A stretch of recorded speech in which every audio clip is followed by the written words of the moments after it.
I don't know. I don't know, guys.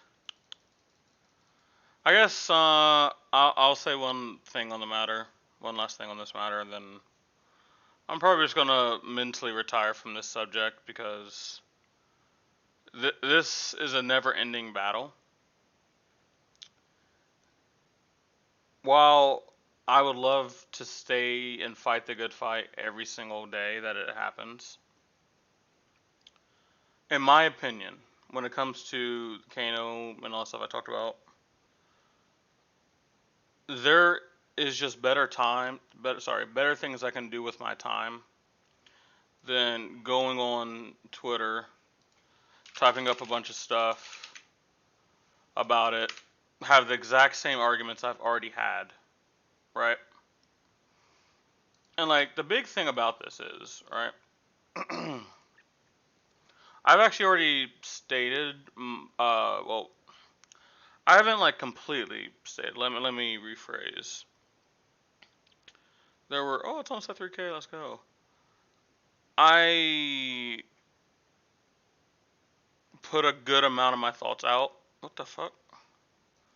I put a good amount of my thoughts out. Obviously, a lot of people didn't see it. I mean, I don't expect a lot of people to watch it, right? But I'm not gonna turn audio on or anything for this. But if you really just want a big deep dive on what the discourse was about 3 months ago, I have this video right here. Basically, what this was talking about was obviously people's enjoyment of Kano, but then it became a power level discussion, right? And if you guys ever want to watch this video, uh, right there, it's on my channel. It's about 3 months ago. If you would like to know what the thumbnail looks like this. And it's a 54-minute breakdown of the discourse and my thoughts on the matter and why I'm on the side that I'm on. But one last time, I will give just some amount of thoughts on the matter. Let me see. He's not involved. Ruin Game is not involved. It was here. Um, wait. Okay, I know they were a part of it. Go to replies. So the latest reply, and I guess Majin's interview on Flake's channel kind of adds to this. It kind of adds to all of this. It just talks about the dislikes that people have for Kano and why. I won't quote Majin one for one, but basically what I remember from his part of the podcast when he talked about it was people dislike Kano, but they don't know much about the hero. So he says it's okay if people have their preferences, but people that are just saying I hate Kano, and then when you ask them why, they're like, cause I hate him, or cause he does this, and then they're talking about something that either cannot happen or is something that happens quite infrequently. Like for example, people will talk about like turn 0, turn 1, turn 2 kills all the time. And if you guys remember, I did one of my live streams where I goldfish for a legit hour IRL. I had my webcam. I goldfish for a literal hour IRL. I constantly shuffled my deck, and I pretended my opponent had AB0. I think in the hour, I don't even think we had 5 kills within this time frame.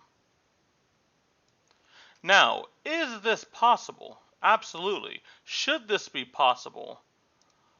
I am personally not a person that is opposed to it being a thing. Again, I am not ignorant. I understand why people hate this because they believe that they are just showing up to a tournament. You know, they're what the fuck? Oh, sorry. They're coming here to a tournament. They're here to have fun, right? And this fucking wizard guy just comes and just like blows their stuff up. I don't know. This is a horrible drawings. It's like Wizard Guy just like blows their stuff up, and then they turn into a frowny face because they're like, well, I did everything I could, and I still lost, or I didn't know what was happening and I lost. There's nothing I could do. And again, I'm not ignorant. I'm going to continuously restate this so people understand. Because, I've been through this battle once. Is it awesome to sit down as your average player, sit down, you know your matchup, and you just get blasted? For apparently no reason. And mostly, it's on your turn. Because let's think about it. Unless you're facing like one of the higher level tier Kanos, you've probably rarely been comboed off on the Kano's turn. Like me, I've had to combo off on my own turn because I draw my head with my out. Other top tier Kanos will tell you the same thing. But most oftentimes, it's on the opponent's turn. And you can compare this one for one with Bolton combo, which people hate. But weirdly enough, if you go on Twitter, right? Here's the big thing I'm going to talk about. There's two types of combos no one talks about. Technically three. So let's talk about Viserai OTK. Fab. If I just type in Fab Viserai. Like, Viserai OTK combo is kind of unhealthy. The reason why it's actually unhealthy is because while simultaneously blocking for 7,000 a turn, I'm going to produce a rune chant almost every single turn. You have a limited amount of time to stop me. The game is just over. The less pressure you put out on me, the harder it is for you. Who's talking bad about Viserai? Can anyone find me anyone complaining about Viserai? Because if you think about it, most people love Viserai. But what's the best build of Viserai right now? OTK. But because that combo doesn't win a lot right now, because it's not fast enough, people don't talk about it. And they're correct. Why would you complain about something that doesn't happen often? Now, if people were constantly in Viserai, just clapped by Viserai left and right, people would complain. I mean, heck, you remember what happened to Skeletta? You were just saucing people, they got rid of it.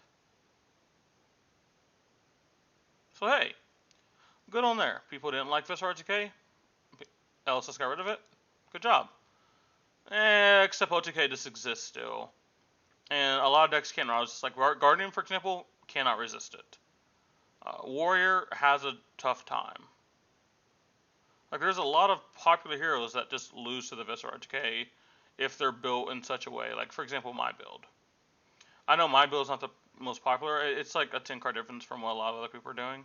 I'm all in on like OTK. It's the only thing I'm ever doing. Other people are like OTK, but can play mid range if they have to. Like I said, no one complains about it right now, even though it's still in the game. So next, Bolton. Can anyone find me like the Bolton discourse? Where are people complaining about Luminous Ascension? Did people just forget when everyone wanted it emergency banned during Monarch meta? The deck's only gotten better since. Gotten more tools.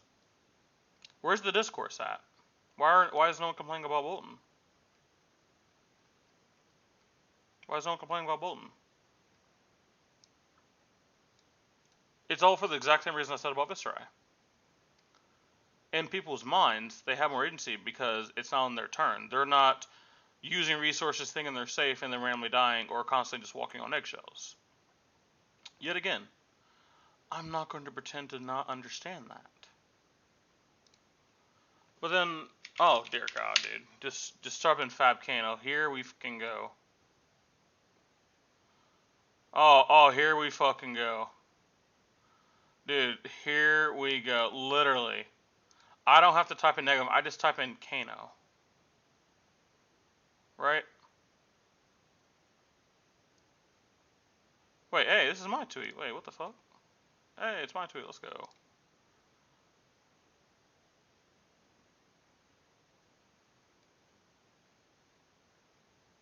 Look. Like, not every post, but like, you'll constantly just start seeing posts complaining about Kano. If we just go to top, right? Let's just go to top. Wait, hey, it's mine. Wait, is this supposed to be mine? I don't know. This is just me memeing, obviously. Okay, you know what? Hey, it's not as bad as I thought.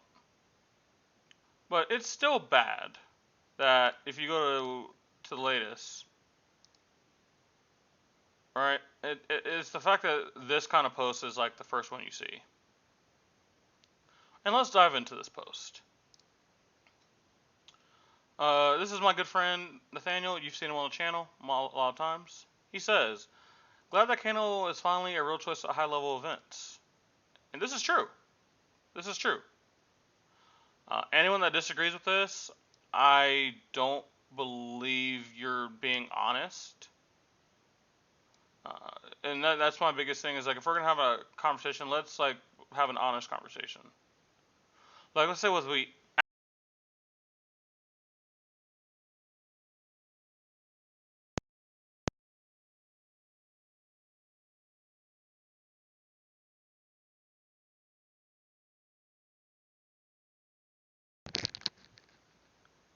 Sorry, my headset just died. But yeah, anyone that like disagrees with this first statement, well, sorry, this part of the statement, I don't understand like where your argument is coming from. If you can show me data that based on the current available hero pool and any other meta, Kano was a good pick for more than 5 events, 5 major events. So let's talk about like calling up, right? Let's talk about calling up. If someone can name me 5 events where Kano was like, oh yeah, just definitely take Kano here. You can't. You can't tell me that. You might say you have an angle where maybe I can dark horse my way because of a few of the top decks. But compared to where Kano is now, you're not bringing Kano to counter the meta. Like, you're not there to counter, like, Iceland or Odin that are just, like, sitting there doing nothing, right? Like, you're one of the decks people are preparing for. You're a part of the meta, which Kano has not been part of the meta for a long time. So, I vibe with this first point. The biggest downfall is that all the podcasts and Twitter is doomsaying, constantly talking about. I'm not a single person who has anything bad to say about it, has any clue what they're talking about. Okay, so this is where most of the discourse is coming from, and mostly the secondary part. I like Nathan. He's, again, a good friend of mine. This is not how it should have been said. I don't think people. Like, I think if you're being an adult, you can understand what he actually means by this. Like, he is not, like, and this is the issue with like the English language, because we talk in absolutes and hyperbolic all the time. When he's saying all, like he literally doesn't go to YouTube and goes like, Fab podcast. And it's not like, this one's saying something bad about Kano, this one says something bad about Kano, this one's saying something bad about Kano. Everything is bad about Kano. Right? Like, obviously, I generally don't think you can be an adult with real world thinking, the base underlying understanding of human behavior, and misunderstand what when he's saying all means. Should he have said all? No. No, he should not have. He shouldn't have said all. I'm on everyone else's team. He shouldn't have said all. Because people are going to take this word and run with it. Let's continue. All the podcasts on Twitter is doomsaying, constantly talking about him, and not a single person who has anything bad about say it has any clue what they're talking about. Okay, so let's dive into the secondary part. and where we're coming from. I used to, I hold this standing slightly. I don't, I don't, I don't swear by this being 100%. But if you were to ask me, Siphon, if you had to lean towards one side or the other, people that have something negative to say about understanding the hero at a baseline or better, or baseline or lower, I would say lower. They have lower understanding than they should. Now, before we continue this point, I do want to point something out.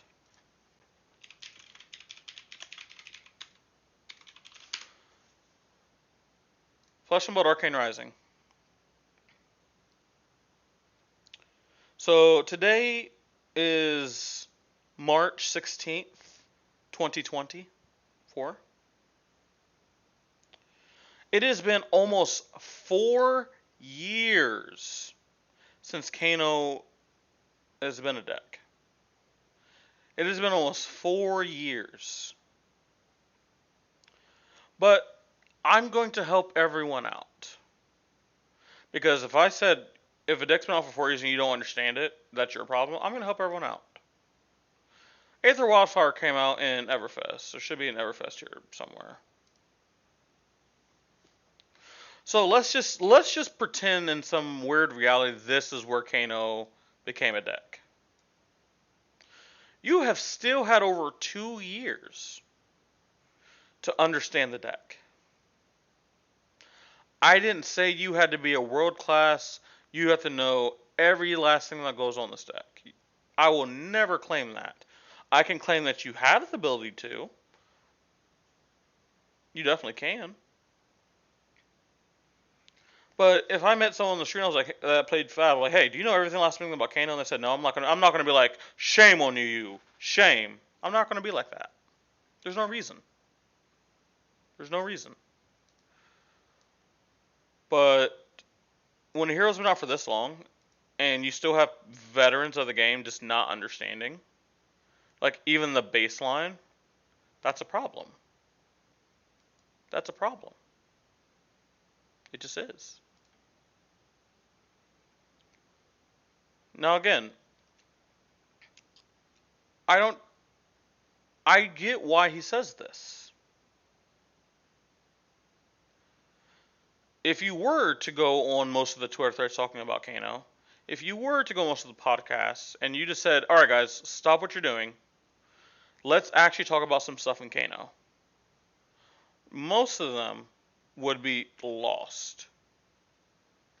Like if I go on the official Kano Discord right now, and we just look, and I asked anyone that doesn't know a lot about Kano to hop in these conversations and then just contribute, they wouldn't know what the fuck to do. They would literally, most of this would be French. By the way, shout out to Can, dude. This is a new way to play Kano. Dude, if you actually wanted to learn how to play Kano, dude, bruh, this is how you play. It explains. This is super fun. This is super fun. Might have to do a live stream of this one day.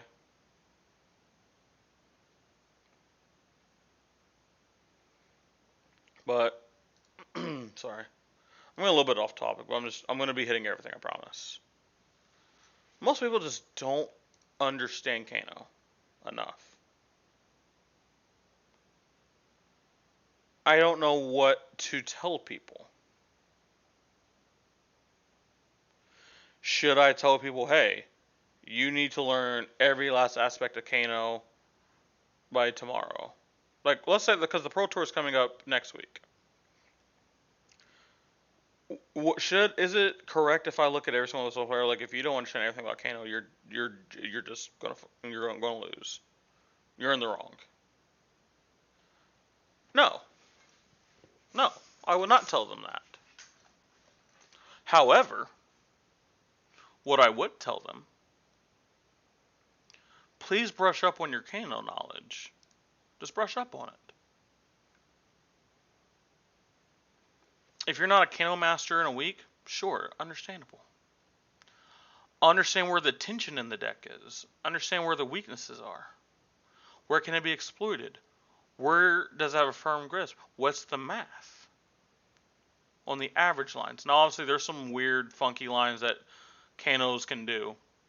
But I'm talking about just a baseline fundamental understanding. Yes, you should learn it. There is no reason not to. If you look at all the Flesh and Blood heroes, and then you look at what Kano is, like, yes, there is a ton of heroes here you should have more of an understanding of how to fight. Right? You should. But it's crazy whenever a new set comes out, and you have people like, oh yeah, I just really understand like what this max deck is, or like people already pretend they just know everything about the new Katsu deck. Like, I mean, that's not new, but like the new like angle that they take. People will just dive into it and just like learn everything about it. But a hero that's been out for 4 years, they won't. Why? Why do people feel it is unneeded? Because my thing is, everyone's point of, I could play perfectly and still lose to the Kano. You are 100% right. I remember specifically a game versus Roger Brody at the Realm 20K. He played his Bolton deck phenomenally for 3 turns. He put the right amount of pressure on me. He made me have to think. But in those 3 turns, he died. He got chunked out by 1 spell, and then I comboed him on turn 3. He did nothing wrong. He did nothing wrong that game. I promise you. Like, and the people in the back going like, well, if he lost, he clearly did something wrong. Maybe he could have like gained a percent in the matchup, but it goes from like 5 to 6, 5 to 7. Yes, this is a real possibility. But my question to all the people that say they have no reason to learn the hero, what is preventing you? Because I guarantee you, the moment Riptide becomes tier 1, people are going to learn how to fight Riptide. The moment Prism really started to turn up, people learn, okay, I need to learn how to play against Prism. Azuri, not really a majorly popular hero. People have learned how to fight against Azuri. Why don't people want to learn him? Why? Again, no one's asking you to become an expert. We're just asking you to get a base fundamental knowledge. That's all that's being asked. But again, this post does have a little bit of truth into it. There is a large majority of people that don't know what they're talking about. They're just chatting. They're just chatting, right? So let's go into some of the comments, right? You have Sin, my boy Sin. Personally, I enjoy playing against Kano, but also Vincent came out as just fun, Flesh and Blood. I'm also crazy. This is true. I've played this matchup. I've played the Vincent Kano matchup. It is extremely fun because both heroes actually jockey for position in a very unique way. As the Kano player, I can't be like, I'm just going to goldfish the Vincent. Because the Vincent's going to be like, man, that's really cute. So anyway, here's 12. If any of it hits you, I'm going to banish a card from your hand. I'm going to also make some more rune chants. By the way, I have all this like A, B, and Spell Void, so good luck. And the Vincent has to go like, I have all this protection of A, B, and Spell Void, but if I overstep and the Kano just chunks me, I could just lose. So I need to make sure I play this little tightrope game of trying to push but not pushing too much. Both sides have push-pull here. Both sides have push-pull. If you had to ask me whose side I'd rather be on, I'd rather be on the Kano side. But obviously, I have more experience with Kano. If I had equal amount of Vincent games as Kano games, would I maybe flip-flop? No. Just conceptually, I would feel like I'd rather be Kano than Vincent. But who knows? Let's go to some more. Fucking Mobox. I fucking love that guy. Hey, it's me. Okay. As a brute and shadow player. Oh, what the hello? I don't know why we just went to my profile, but hey.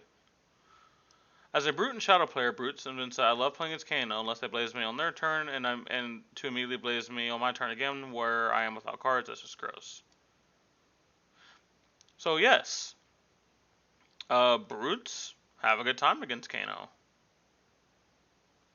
I don't like playing brute as Kano, just like people don't like playing Kano as them. I don't like playing brute as Kano because it feels like, oh well, I have a limited window before they just like send a crap ton of damage that I can't prevent, or Levia just sends like 90 at me, and I'm like, I don't know how you're doing that with one card while still having 9,000 cards in hand and 9 spell void. And they're like, bro, I don't know, you got to figure out how to block this. And I'm like, I can only block 2, and you're like, dude, that sucks. So I guess I die, and Levia's like, yeah, I agree. Root is still a fun matchup though, because again, it's a tightrope. Can the brute just aim to smash you and just tell you that you gotta have it on a random turn? Yes. Will they get punished a non-zero amount of times? Yes. Will they get punished every time? No. As the Kano player, if it's like a defensive Rhinar, I can maybe stack them. But if it's literally anything else, stacking is hard. Right? But if I ask most of the players complaining about Kano, how does the brute Kano matchup go? Just like, give me just a baseline of it. They couldn't tell me anything. Travis McDaniel, my arch nemesis. As a wizard apologist, I don't think it's unreasonable for the majority of people to find playing against Kano unfulfilling. So I guess we can start there. So without reading one, is playing against Kano unfulfilling? Mostly because I've gained a lot of Kano knowledge, and I just enjoy the wizard playstyle in like multiple games and the common playstyle in multiple games. It's fulfilling for me. I have a good time. Mostly because I understand, again, the tightrope that needs to be walked. Now you might say, Siphon, well, every hero doesn't put you on a massive tightrope. And yes, you're right. Some do, like Dromine Prison, they put you on a tightrope. Other decks don't. As you think. Every single deck actually puts you on a tightrope.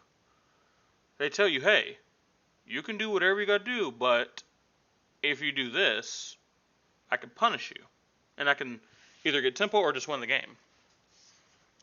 Like, example, Katsu. The tightrope is, I mean, you can't just let me goldfish you and never block. But, like, how much are you supposed to block? Like, and when are you supposed to block? By the way, where are the people also complaining about Katsu? Katsu literally has the same ability to do Kano levels of damage. Now I'm not talking about, like, unmitigated wildfire damage. But, like, Katsu can have 30, 40, 50 damage turns. Now, in the future, I do predict people are going to play about Kano. Sorry, Katsu. I'm guaranteeing it. I'm guaranteeing it's going to happen.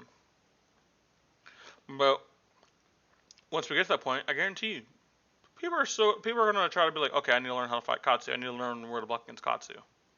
Or is that with Kano? And if you're the person watching this video and going like, well, I want to learn how to fight Kano. I learn all the time. I'm not talking about you. I think one of the greatest sayings that I was told is if it doesn't apply, let it fly. Like, for example, I'm a bigger guy. But if someone walks up to me and says, yeah, you're a fat sack of, you know what? You're a disgraceful human being. Every person in your family wants to disown you, and you just need to off yourself. You've contributed nothing to society, and they just keep going on. Now, in the moment, yeah, that might hurt a little bit if someone just saying that unprovoked. But I know I've contributed stuff to society. I know I'm not fat, Sagoslav. I mean, I am fat. But, like, I know I'm more than what they said. So, I'm just going to keep pushing. That's all I'm going to do. Other people don't do that. A lot of lines are very simple for the seats across from the Kano, and the active player navigating the game is Kano. So with this, I disagree. So okay, let me be more specific. Thematically, I agree. If you see if you just watch the games top down and you just seen all the plays that were happening, I know why you reached this conclusion. Because you'll watch the game, most of the game actions are being taken up by Kano. And I was kind of like sub-reading this while I was talking. He actually talks about this. He's like, it's very similar to early Aria. I remember Odin players saying they're complaining about their opponents taking way too long on turns, and when they have to consider way more potential information than opponents on them. Yes. Yes. Both of these statements can be true from a very top-down, let's not dive deeper situation. But let's actually talk about Kano versus another deck, right? So let's talk about with Kano versus Fi. So, as the Kano, it is understood. So, and this is a video I always wanted to do, but I just never did. Is you will mentally already play a game of Flesh and Blood after you presented heroes. So if I sit down and I say I'm on Kano, you say I'm on Fi. We've both already played a mental game of Flesh and Blood because we both know you're an aggressive deck just trying to kill me. I don't have time to sack, so I have to shoot a bunch back at you. This is just a knife fight. This is just a race to see who kills who first. This is understood. But the Fi has every single opportunity, depending on what build or what playstyle they want to do, to be like, you know what? I'm going to breed AB3 and Spell Void and a bunch of blues, and I'm just going to poke him with like Kodachis or something. And if I go into the match going like, it's Fi, I gotta go, I'm going to lose this match. Now, is there some amount of luck involved to where I could just hit the right sequence of cards in the right order and just blast this Fi? Absolutely. Absolutely. But let's take an actual build of Fi. The Fi can do that exact same thing, especially with a deck that runs some out of 0 blocks and 2 blocks. One of those cards being in my hand could just mean the game's over. Where do you see people complaining about Fi? No one complains about Fi because we know Fi's not good right now. We know he's actually not good. Right? Let's go back here. Let's take this same Kano deck that we have, and now let's fight Bravo. So Bravo has two ways they can play. They can play aggro or they can play defensive. When I initially sit down, I don't know if they're aggro or defensive. Maybe if I know the person, I might know, but I don't know how they're going to play. If they're aggro, they're probably going to flip up like AB1/AB0, and they're just going to try to pound me. If they're defensive, they'll probably bring AB3 minimum, possibly more, possibly Spell Void, and they're going to try to sit back and just slowly whittle me down. But how you attack this as Kano is different. The issue is, I know as the Bravo player when I sit down how I'm going to be fighting. It is up to the Kano to adapt. You have agency as the Bravo. It is just not the same agency as other heroes have. Right? If you're this aggressive version of Bravo and you just start sending at me, but I'm like, I'm against Bravo and I'm pretty sure I'm supposed to pitch stack, and I try to pitch stack you and you're just like, man, that's really cute. Dominate, Crippling Crush. Yeah, fuck your stack, buddy. And you're just constantly like just hammering me with Gogan and just pounding me. I'm going to lose this game as Kano. Because I'm sitting there trying to like, oh, it's a Bravo. I'm going to pitch stack him. Haha. But let's take this exact same thing. I face a Bravo, and they're actually playing defensive. They're playing defensive. And I'm like, well, the last Bravo I faced tried to just kill me fast, so I need to match them, and like I also need to like try to kill very fast and like not block and just try to trade damage. Yeah, I'm gonna lose versus the defensive Bravo more oftentimes than not. I'm going to lose. But again, if you ask the majority, I'm not saying all, the majority of people. So if the Kachi sits, if Kano sits down from Bravo, what are they? They're gonna be like, oh, you're gonna pitch deck the Bravo, and I'm like, that's wrong. They're like, oh, but they're gonna do this, and I'm like, how do you know that? You don't. Just like technically speaking, you don't know. There are builds of Kano that only like go for like tempo combo. There's builds of Kano that only try to pitch stack, or there's people that do that. I think the best example, and the example people don't talk about, is Icelander. Whenever Icelander was a deck. Well, I don't know how to just erase all. Is there a button that erases all? I mean, that's just probably. I just don't know what it is. But I'm just gonna click new. Fuck this shit. But do you guys remember Icelander during US Nats 2022? Everyone was running like this disruptive arcane version of Icelander, including me. Everyone was running this. So when you sat down from an Icelander, you knew what they were going to do. But were we now? We now know Michael Hamilton makes Bullander. So all the people trying to fight Icelander thinking they're going to be doing this. Well, now he's doing this. This strategy of trying to fight this literally gets dumpstered by this. Once this was a thing, now you sit down from Iceland, you're like, are they going to disrupt me, or are they going to try to Bullander me? I don't know. It's the same thing if you're sitting down against a Bravo as Kano, or a lot of decks as Kano, like Warrior, Runeblade. Every single deck, a lot of decks have the ability to play aggro or defensive. And if I guess wrong, I lose. Now, you can deduce what the average person will do. Like the average person usually would be aggro, or the average person is usually going to be defensive. But if you guess wrong, you lose.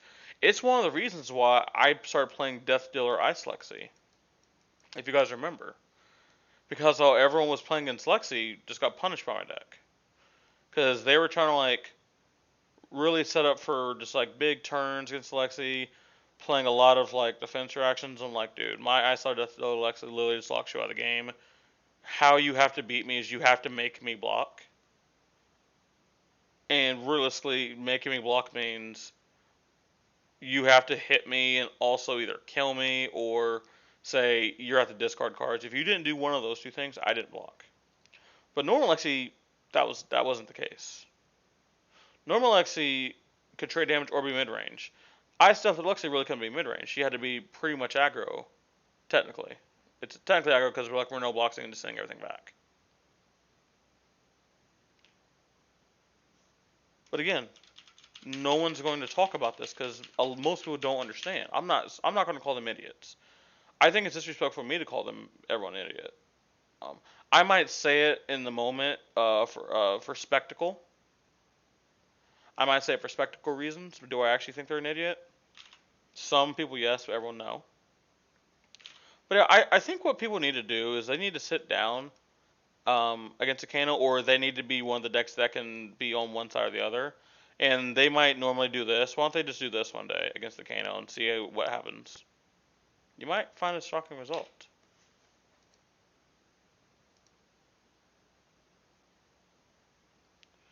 This one was the big one. This is the one I seen. We'll talk about this one. I know the original poster was directed at competitive high level events, but the deck is not very fun to play against for a lot of people. So the issue with this statement, it kind of goes back to the same thing with this statement is here, is you I want to say you can't speak for other people. Because, like I said, he cannot know that every person, again, we know it's hyperbolic. He cannot know every person saying something bad. Like, if I tomorrow start saying, yeah, Kano sucks at playlist, you can't claim I don't know anything about Kano. I do. Just like this person can say, well, and my thing is saying a lot of people. What does a lot of people mean? Is this the majority? Is this half? Like, what does a lot of people mean? We don't know what this means. Now, we obviously can deduce he just means a good amount of people, right? A solid amount, more than probably half or more. Well, let's read the post. I know the OP is directed at high-level hints, but it's not very fun to play against a lot of people. Okay, so actually, let's break it down. What's fun is subjective. So let's go back here. There were people that hated playing against Icelander. There were people that hated playing against Odom, Briar, Prism, Lexi. I mean, I'm just naming a little decks. But even right now, there are people that hate, and I mean hate playing against like Kasai. And you'd be like, well, I haven't heard anyone talk about Kasai because it's not the biggest voice. Because all Kasai is going to do is math you. Well, you're like, haha, I'm going to try to get 14 points of value out of my hand. Because I was going to be like, that's really cute.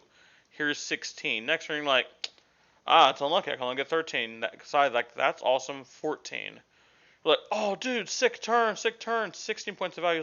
She's like, I'm just going to match you. And you're like, this turn actually like sucked a lot. And you're like, man, awesome. 11 points of value. But the way this happens, this is not super noticeable. But people hate this because they just know whatever they do, the Kasai is just going to be able to outvalue it. Now, it's up to this person to like spike and maybe get like a 20 and then make the Kasai have like a 6 or possibly 0 because they just do nothing. And then you just start piling on value after that. But again, because of what it is, it's not sexy, and people like Kasai, you won't hear this kind of discourse. It's also not my job to make you have fun. Yes, do I want people to have fun? Yes. But again, what deck does this guy play? Let's see if we can find out what he plays. Again, I am not trying to win. What's it called? Witch Hunt.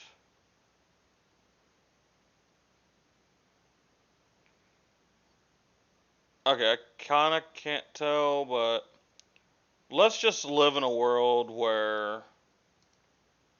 Hold on. Let's just live in a world where this guy's favorite hero is.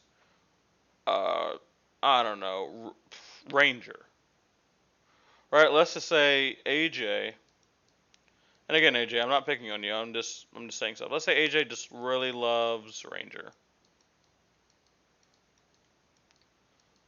Well, let's start complaining about Ranger. Lexi just did, with the Ice Lexi, just locked you out of the game. Outsiders Lexi, when she got the Nether, she just did 70 damage every single hand. Or was able to block and still have value. She was able to have value no matter what she did. She was able to be aggressive and disruptive. Azalea, what the fuck? Unless I have Warmongers, she just goes 16 dominate, fuck your hand, you can only do one action. By the way, if you do an action, you take 50. By the way, 9 blood rot pox. Obviously, I'm being dramatic. Like, you guys have heard complaints about this. It's like, I don't know, man. Unless it has a bunch of 2 blocks, she just eats whatever I do and just sends a big tech back. There's nothing I can do.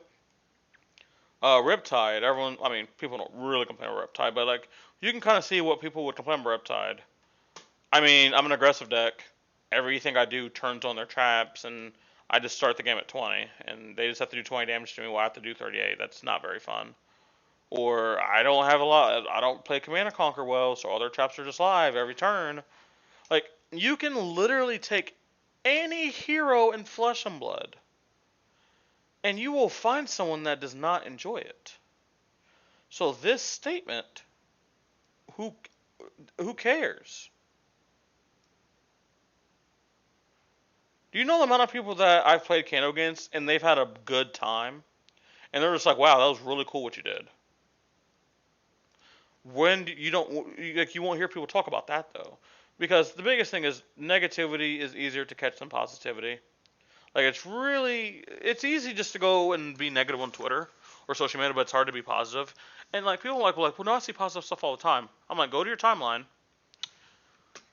section off every 10 posts. So what I want people to do, and I'm not saying actually do this, but I'm saying you could do this as an exercise. And if you're one of the few outliers, good for you. Take 10 posts. Take your first 10 posts. Now look at them. Is this a positive or negative? And let's see. Let's just say positive, negative, positive, positive. Let's just say you end up doing this, and you're like, all right, 60% of this is positive, and you're like, cool. Go down again. You're like 70% is negative. Okay, we're up 10% on the negative. Ooh, 60% negative. Okay, well now we're going up again. And then you're like, look at these positive posts. Okay, look at the negative. There's going to be positive, negative discourse no matter what. So just saying people don't like it doesn't matter. There's a ton of stuff people don't like.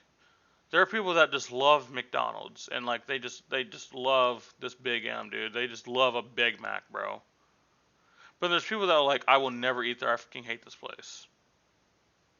Are you gonna say, well, some people hate this, so yep, McDonald's is bad? You're just like, no, those people don't like it. They have their reasons, but that doesn't make McDonald's bad. Like, if what McDonald's is doing is actively hurting people, I mean, you guys know what I mean. Like, I'm not being like technically the fruit's not healthy, but whatever. I'm talking about like they're actively they're actively underpaying people, they're overworking people, their food is poisoning people. Like I'm talking like actively attempting to hurt the economy or people. Then yes, get behind this if it can be proven. But it's just like Timmy says he doesn't like McDonald's, and neither does Sarah. So yeah, McDonald's sucks. Well, what's your opinion? Well, because these guys don't like it, yeah, I just don't like it either. And you're just like, oh, okay.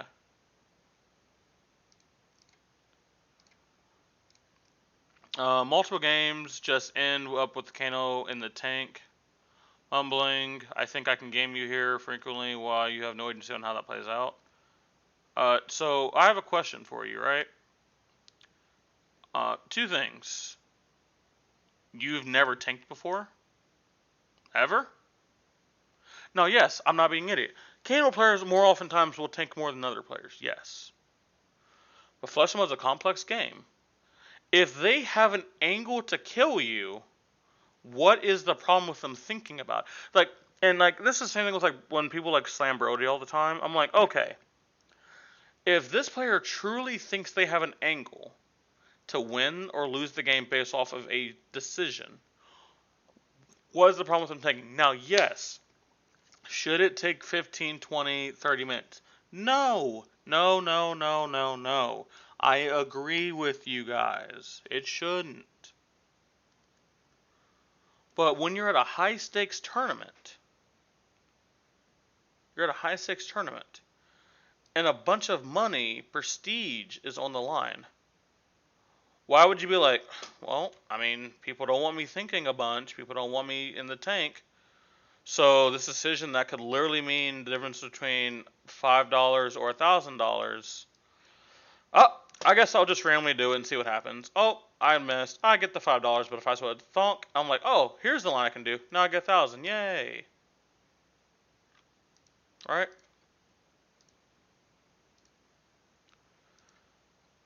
Like I think I have game here? Yeah, exactly. If I think I have game, why am I not allowed to think? And you frequently why you have no agent on how that plays out. So you're telling me. Now again, if this is a turn 1, turn 2 like kill for the Kano, I'm on your fucking team. You probably were dead almost no matter what happened. Sometimes, like I mean, there are hands where you did. But let's say it's like turn 7 and Kano kills you. So what happened through turns 1 through turn 6? You had no agency? Let's say you're playing the pitch stack game and like Kano kills you on turn 10. What happened on turns 1 through turn 9? What happened? You had no agency here either? Like I said, if you're saying you have no agency here, I'm on your team. You say you have no agency here, I don't want to hear it. You're just wrong. Now, if deterministically you feel and you reviewed, like mentally, you made all the best possible plays and you still lost, that sucks. Don't make it an agency argument. Don't make it an agency argument. Because you can do this with any deck. If you just tell two decks just to both goldfish against each other and just make the best possible play, here's an analogy I do all the time, right? You have two decks. Deck A, deck B. If you tell both of these decks, like literally draw four cards, make the mathematically best possible decision that nets you the highest chance to win every single turn. If this deck just thematically is doing something more powerful than what this deck is doing, yes, this deck's going to win more often. This deck's going to win more often. This deck's going to win like 1,000 times. This deck's going to win like 750. But like, you had no agency in any of these games. Team does not, and this is not a get good argument. This is not, because I know that wording's going to come up later. I'm not claiming this. I want people to understand you have more agency than you think. There are going to be games where you just ass blast Kano. Sorry, Kano's ass blast you, and you just sat there and you're like, I don't know what I'm supposed to do there. I'm on your team, man. That sucks. That's a sucky feeling. But let me ask you guys a question. How many times have you sat across from a Kano and their head's in their hands and they're just like, I don't know what to do? Like, have the Kano face a Dromai that resolved to Thamai. Actually, let's make it even better. They play a Thamai. You kill it, because the normal kill is Aether Darted or something with Metacarpus nodes, kill it. The Dromai does it again the next turn. What are you guys going to say there? What is the proper thing the Kano should be feeling? Now, I know what people are going to say. Well, a good amount of people are going to say, not everyone thinks this way. Well, good, the Kano shouldn't be playing on someone else's turn anyway. You know you're technically playing on someone's turn when you block with a card or play like a direct or a sigil. Now, again, I'm just kind of joking with that point. I know what people mean. Like, Kano does like a 17 game actions and they're just looking at their hand like, all I wanted to do was remove Counterfine Tunic. Kano's doing like 9 game actions. I don't know what's happening. I get that. But it's this weird argument where people pretend like this hero never had agency at any point in any game. Like, if they played 1,000 games, all 1,000 games they never had agency, and like it was always just the Kano just doing whatever. Ask any Kano player what happens when they face down a double Thamaya. Ask any Kano player when they go against like a brute that's running like AB3 prevention effects, but is also playing aggressive. Like, especially Rhinar specifically. Where are people complaining about Rhinar? Intimidate is a mechanic that is inherently random. What's called Scabskin Loader is inherently random. There's so much inherently random things about the deck that you can't control as the opponent. But because Rhinar doesn't win a lot of tournaments, no one cares. And it also doesn't feel bad all the time when you lost to Rhinar, because you're like, I mean, Rhinar's intimidated a bunch. I mean, he used all of his cards. He intimidated me, I couldn't block. Ah, man, that sucks. Kano's doing the exact same thing. But again, you'll hear two different arguments.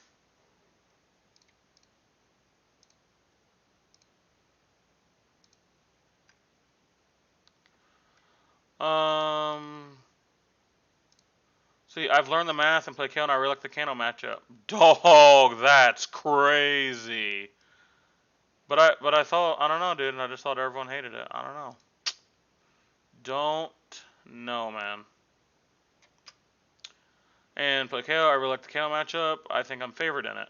I mean, hey, you are. You don't know why? Because you found out why. Yeah, sometimes you can't do anything to beat Kano, but that's just card games. Like, Dromai has draws that feel like you can't do anything. Literally, yes! This statement is like the best. Actually, I'm going to live retweet this.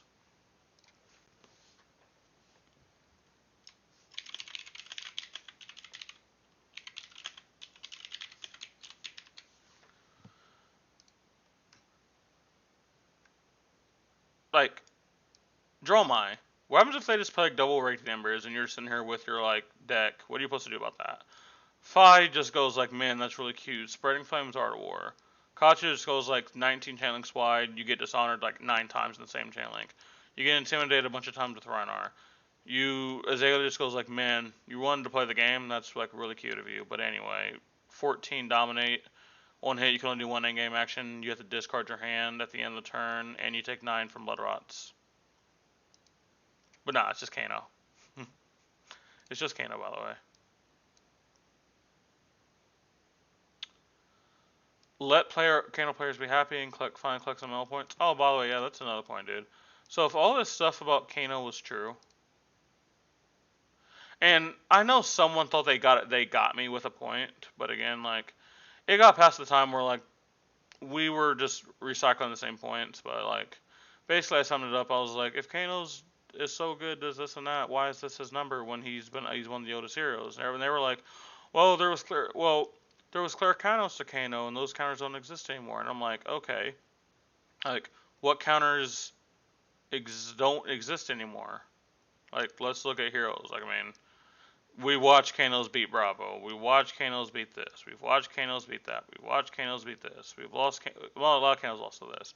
We've watched Kano beat every single one of these heroes. I mean, except this one, right? So like most of the living legend heroes, we've watched Kano just literally toss like a slab of meat on the ground and just like powerbomb them, right? And then like we look at cards, you're like obviously prevention effects. I mean, you've had lots of prevention effects in the game. I mean, Uprising, you finally got a Wizard Spite, which is the thing with most other prevention effects. They were hard to play into other decks. Wizard Spite literally can be played into so many heroes. Like, let's actually run down the list. Like, you probably wouldn't play it into Dromai. You wouldn't really probably want to play it into Fi. You wouldn't play it here. You could definitely play it here. Unironically, you could play it here, but you probably wouldn't. You could play it in here. You definitely play it in here. You could play it in here. You could play it in here. You could play it in here. You could play it here. You could play it here. You could kind of play it here, but you probably wouldn't. You probably wouldn't, but you can. You could play it here. You could play it here. You could play it here. You could play it here. So like we looked at like it's not just like oh there's like one deck in the format that you can beat with Oyster Spite. Like no, you can put a Oyster Spite in your deck and be fine.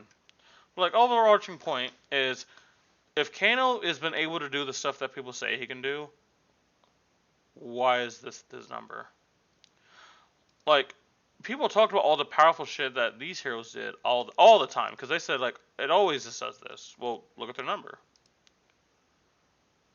Kano always just kills people randomly and they have no agency. Okay, if that's the truth, they have no agency.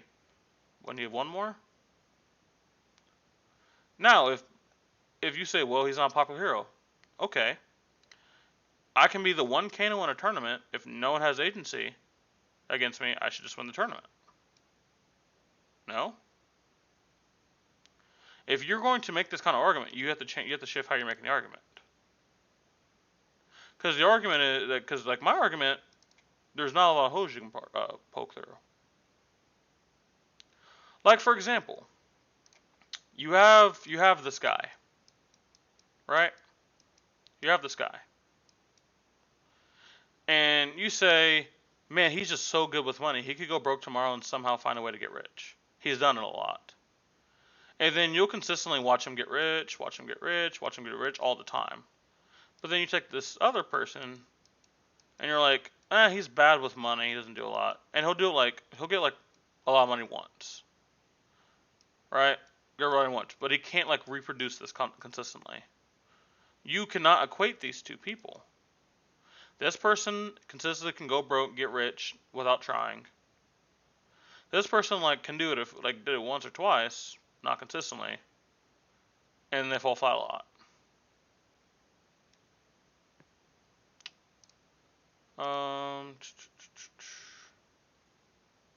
Is that the end of the thread? I thought there was more. So I guess we'll go to this. Dice Commando. Good channel. Wait, why do I feel like they What if like they have a bigger following than this? I'll come follow. You guys can check out Dice Commando. They have a YouTube channel. Um,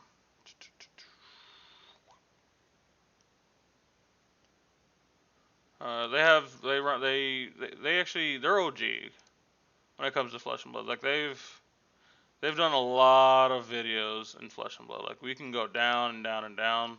If you guys want some good content, man, give them some more love, guys. Give them some more love. But going into this, where is it at? I cannot help but wonder if the narrative here of Kano, the narrative of Kano players are just smarter. Um, so before I read, this is the thing.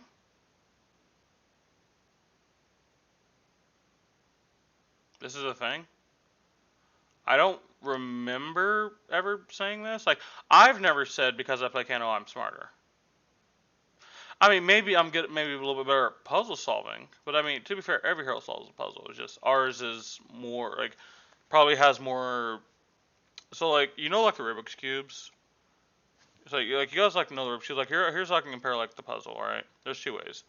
Like most heroes are a puzzle and they're like a 100-piece puzzle, but you go to Kano, it's like 1,000 pieces, and they're like all different shapes, sizes. Some like technically don't even belong there, and you're like, I don't know. By the way, this looks like a giant turd, or like this looks like a weird looking alien. I don't know. Here, let's just give this guy like some teeth. Let's give it I don't actually know what I'm drawing anymore, but just depend like I drew something really nice there. Here, let's just give him an eye or something. I don't know. That's a horrible drawing, by the way, but let me cook.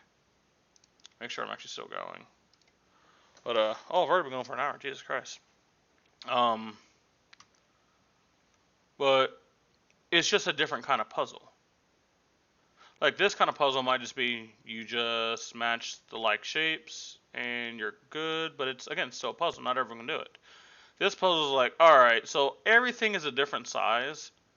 The puzzle pieces are all mixed up. You know how they go together.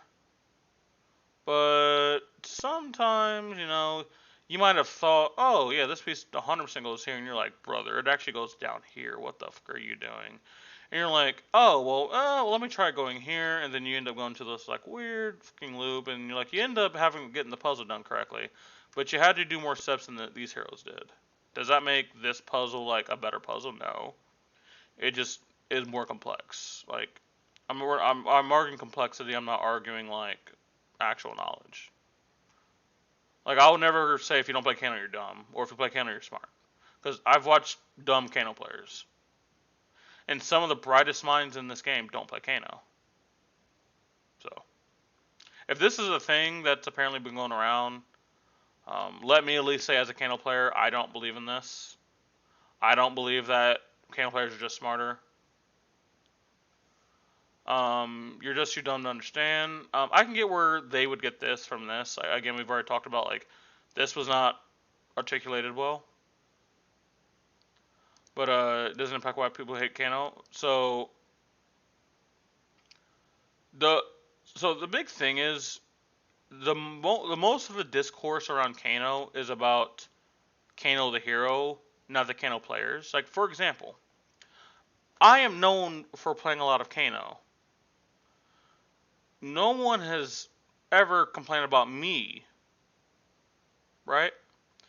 No one has ever said, oh yeah, fuck you, Isaac. Everyone's been like, yeah, Kano did something. It's the hero. So saying like it's us talking about it is why you hate Kano. And again, he's saying impact. Dice Commando is not saying it is the sole reason or the biggest reason. He is saying it's a reason. If people saying like if these things are true, and people are saying this consistently, not just once, consistently, I wouldn't hold someone against someone for hating Kano, but I would just say, hey, don't hate Kano, just hate that person or don't like that person. Like, what does Kano have to do with him saying this? Because literally, you can take his exact statement, replace Kano with any other hero, and it would be the same exact result. But the thing is, the things that people say about other heroes and say the thing about Kano, they don't apply 1-for-1. And like, let me break it down again, dude. I'm using pain a lot today. Basically, what I'm saying is people have all of these things that they hate about Kano, right? They have all these things they hate about Kano, and they have all these things they hate about other heroes, right? But apparently, the Kano players are just like they're just yapping, and because of that, they're like, yeah, fuck Kano. But let's say you replace all of this with this, but these players are still yapping. But the things that people are saying about Kano is like it's unfun, I have no agency. But the things that someone is saying about anything are none of these arguments. But the same things are being said, like here. So this is where this type of argument doesn't make a lot of sense. This doesn't make a lot of sense. Like, just say, hey, you shouldn't say this type of stuff. Keep this stuff to yourself. Not, yep, because of you said this is why people hate Kano. Like, come on, let's be more reasonable here. D Armada comes in, having no clue about a hero does not imply idiocracy, but ignorance. I 1000% agree. 1000% agree. This is a very good take here. Nate comes in. Bad take. Kano players aren't saying they're smarter or whatever. People just don't understand how to beat the deck because they refuse to take the time to learn the math. Again, this is a reason, but this is not the sole reason. We did talk about earlier, and I'm quite honest. Like, again, let's talk about Roger. I don't think Roger's ignorant of how Kano works. I think he's smart enough to know at least the baseline of Kano. If he happened to not know the baseline of Kano, I guess I'm wrong there, but I would assume he does, right? I don't think that him not knowing the math is the reason he lost. But what I think this post is saying is so like, okay, God, the fucking paint is just getting used. Let's just say we track 1,000 of Kano's wins. We took 1,000 of these Kano wins. Let's just say 400 of them, Kano just blasted you. You literally couldn't do nothing about it. Let's then say 300, you had no clue what was happening. You could have had a chance to win, but you didn't know what to do. You lost. And then let's just say another 300. Sorry, I meant to say games, not wins, but games. Let's just say this other 300, the Kano player actually loses. But if you take this group of people right here and you like divvying them up, you'll definitely still have people that like just still lose to Kano. And like you might see this go up this way. But you will still see this number go up. Like, we're not going to say if everyone learns Kano, this deck no longer wins a game ever again. No. But the amount of people that would lose due to no knowledge will go down. With that, more people would actually have a chance to win where they could. There's been so many times as Kano, I should have lost a game, but someone didn't understand their way to win, or they might have missed something very minor, and I was able to punish and I got rewarded. Many player Kanos will say that. They've won very unwinnable games because someone on the enemy team messed up.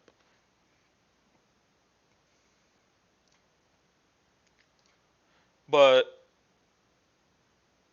you see it a lot? You do? Again, I don't know. I don't know. Oh yeah, I'm not even there. But where am I at again? I think I'm here. Oh yeah, people something. Like I said, I don't think the moment you learn the math of Kano, you will never lose to Kano ever again. It is just the win rate of Kano will just go down. Is like what this point is. Dylan from TC Talk. What if I said I completely know the math of both my main heroes? I know the life thresholds, and I cannot go past, and what you need at each, and I still have the opinion I do. It's not people that know math. Yes, I agree with this. I agree. I agree. This is a fine comment. When Kano does 40 damage on turn 2, it's not your fault for not knowing the math. As someone who has Many bad takes, and Kano's apparent arrogantly say Kano isn't broken. Everyone else is just too dumb.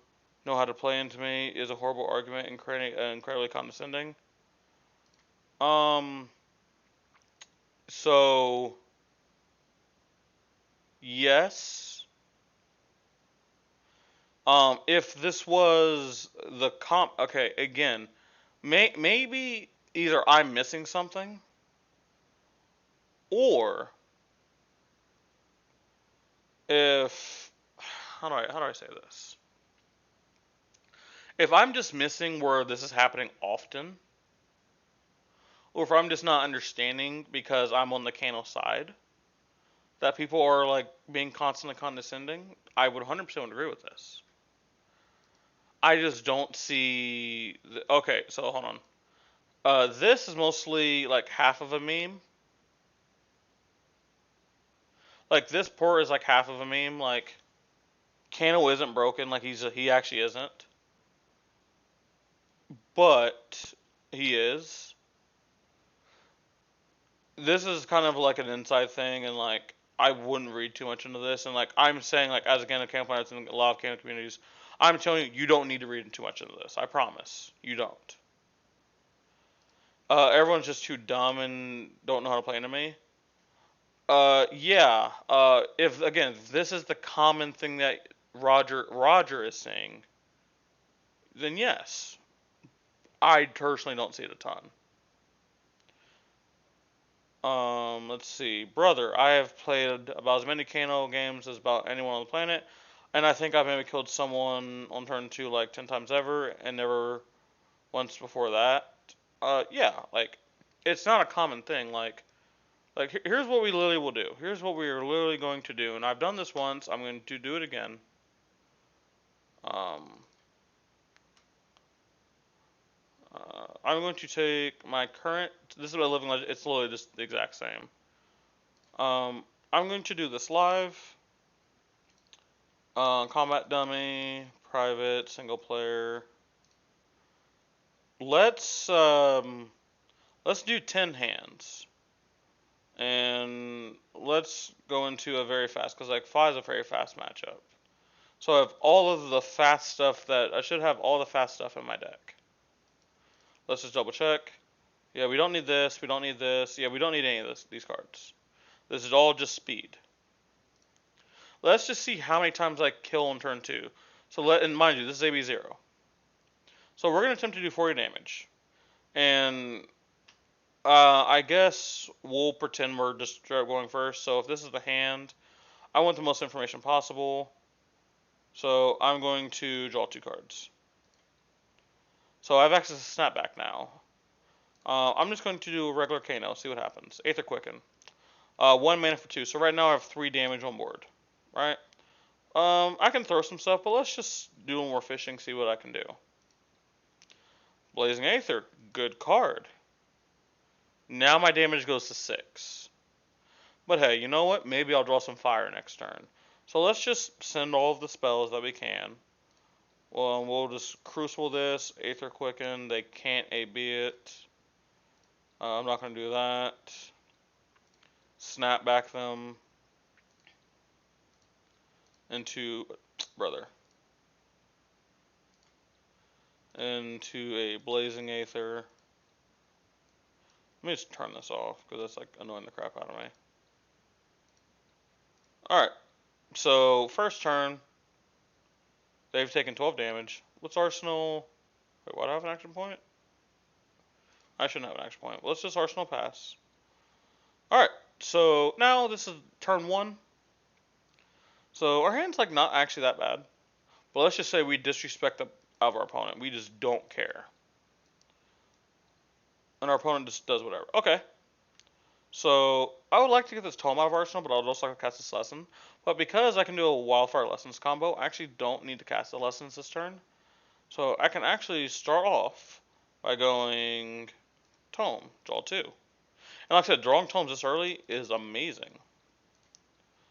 Blazing Aether. That's 2 of them, so there's only 1 left in the deck. Okay, that's fine. Kano. Aether Flare. Okay, that doesn't do a ton for me. I'm going to have to do some really awkward line here. I guess I can go Swindle into Aether Flare into Blazing Aether. Okay. So the reason I'm gonna keep the Flare is because it's like a mini lessons. It's like not a lessons, but it's kind of a lessons. Okay, we don't even draw. We've already used 2 Blazings and we don't draw Wildfire. But you know what? Let's just see on our opponent's turn if we can just randomly kill them here. So this is the kind of thing where I would have to blind flip a Wildfire. Now, I can do some very cute lines and see if I can get, like, randomly get there. But let's just pretend, like, for some reason we think we can just chunk our opponent hard enough. I would do a flare into lessons line. So, if this was the case, I would go Striders, hold priority, Kano.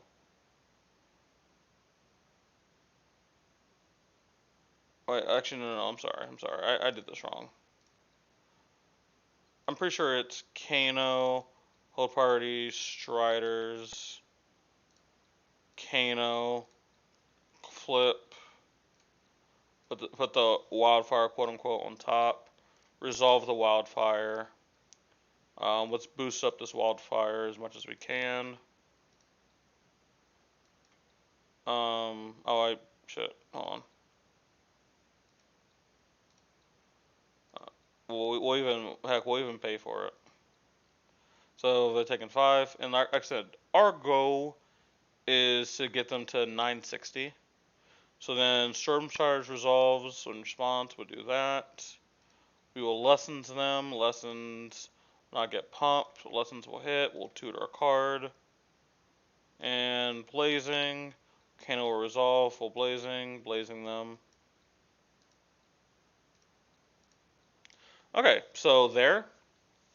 They died. They did die. Right? They did die on turn 2. So let's mark that off. Actually, I should have a little thing on here. Record.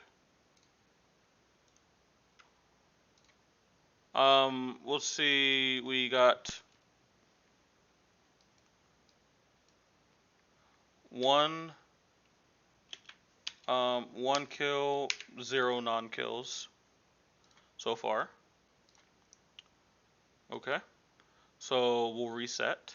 And mind you, this is not even like the best things that we could have really done. Right? We definitely could have done more. Now mind you, this is also with our opponent have no AB, so no way to prevent anything.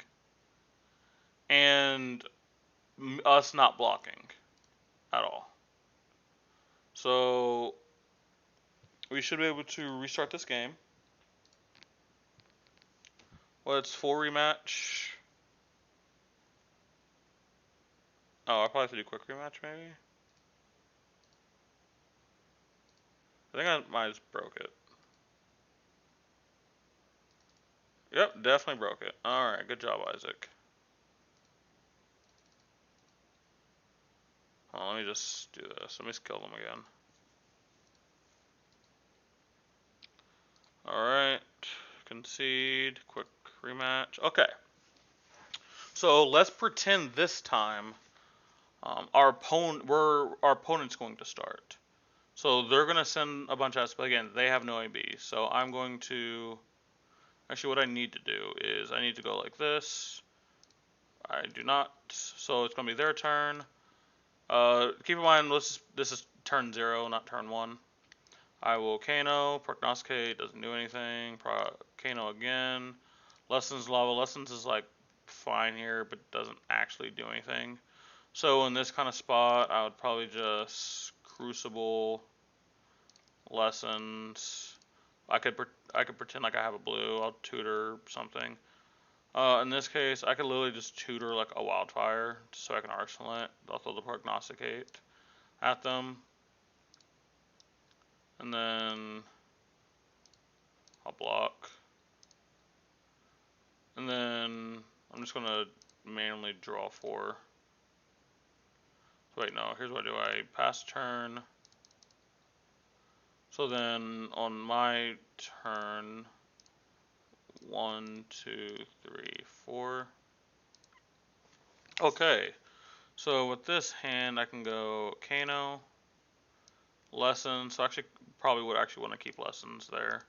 So I'm just going to Tunic Wildfire. Alright, I'm going to Arsenal. Okay, so this is technically turn. So like they went first. That was turn 0. Then I took actual turn 1. This is actual. Wait, no. Wait, am I being dumb? They were turn 0. I was turn 1. This is turn 2. I don't know. This feels like this is supposed to be behind 1, but maybe it's not. I don't fucking know. Alright, so this hand realistically can't combo off. Unless we just get very lucky. So like the minimum amount that we need to do this is we need 3 to cast it. Like I'll show you why the math we can't. So here I would Kano, hold priority, do that. Striders. Because I hit a blue, we unironically we're fine, which is like kind of a little tilting, but it's fine. We'll do that. We'll full hit them. We're gonna Threadbare Tunic. Of course, I would hit a fucking blue. But like, I mean, that's to be fair. It's like mega early in the game. So we're tutor up Blazing. Resolve Kano. Blazing. And yeah, we do get there. Right? But again, I'm seeing the combo cards very, very early. Again, this is not common. But hey, you know what, dude? I'm getting proven wrong, dude. I might as well shut my fucking mouth right now, dude. Kano just always kills in turn 2. So, dude, that's two. That's 2 back to back that we've done it. Man, remember how all the times I said I haven't done it? No, mind you, again, these are like the most unrealistic circumstances. Oh, dude, we're going first again. Okay, this hand sucks. But, you know what? We'll draw 2 with the tome. Alright, a bunch of blues so we can start Kanoing. Alright, we'll Kano into Energy Potion. That's pretty good. Alright, we're going to Kano again. We're going to find a Snapback. That's pretty good. We're going to Kano again. Aether Flare, not great. So right now we probably just want to cast all of our spells and arsenal the Aether Flare. We could do the Tome if we wanted to, but here I'm going to take a more of an aggressive route. So here I would pitch this, turn this off, deal 1, deal 3. So hey, turn 1 getting a potion, getting to arsenal, pretty good. Alright, our opponent's not going, we're just going to disrespect our opponent. Take, what the wait, hold on, sorry. Wait, what? I just missed, did I skip a turn? I was turn 0, they were turn 1. Wait, I was turn 0, they were turn 1, I was turn 2. No, I fucking skipped a turn.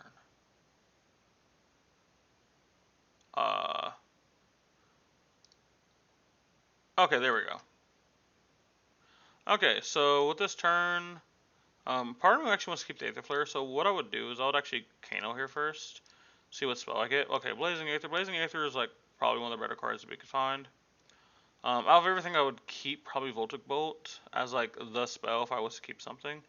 Our opponent has no way to resist us here, so we're just going to Crucible, Aether Flare, Snapback, into Blazing, and then we're going to Arsenal. We don't draw any combo cards here, but we only have to do 13 damage, which is not like unlikely. But let's just see if we can get a little bit lucky here. So I can do a funky line here. That's not part of the funky line. So I can go like Kano, hold priority, Crucible. Like this is gonna be like a little bit of a unique line. Probably Ragamuffin Hat, Sonic Boom. Actually, probably want the Sonic Boom on top. Actually, let's see if we can do a Strider from hand combo. I kind of just want to explore it a little bit. No. If this is a pro tournament, I would put the Sonic Boom on top. I'll be reasonable. So that will resolve. That will resolve. We will Sonic Boom for 4. We hit Aether Swindle. That's pretty good. We will Aether Swindle. We just have to deal 5. Let's see here. We can Kano like this. 1 floating. We can have 2 floating. So if that's the case, so wait, hold on. I can go Tome on top, draw Aether Dart, Aether Flare. It's actually kind of necessary for me to do any of that. I can just go this, this, this. I can Kano. Oh, whoops. Sorry. I can Epot, Kano, Sonic Boom. This is a Striderless kill here. We Sonic Boom into Aether Flare. They're at 2. We do that, and I mean they're already dead there. Okay, so this is another kill. But again, let's talk about what is happening. I'm drawing power cards early, because if you look at the deck, because like the big cards are the red cards. So Aether Swindle, Aether Flare, Blazing Aether, Lessons in Lava is kind of like in there in Sonic Boom. Like let's say these are like the big power cards that do a lot of damage. That's 3, 6, 9, 12, 15. That's 15 cards. Now we also, obviously I'm not done. We get extra looks. Oh, sorry, Aether Flare, so like 18. So yes, we get a lot of looks because of Kano, but again, let's just keep going, and let's just do it until we don't pull off a turn 2 kill. So far we've in our first 3-round matches, our opponents brought no AB, never made us block, and so far we've killed them on turn 2 3 turns in a row. Alright, yeah, we're going to keep going, dude. We'll do it like this. Either I reach 10 times in a row, or I fail. Quick three-dimensional sideboarding. Oh, cool. I'm going first again. Nice. Wow, this hand's donkey piss. My God. So here, I would go lessons,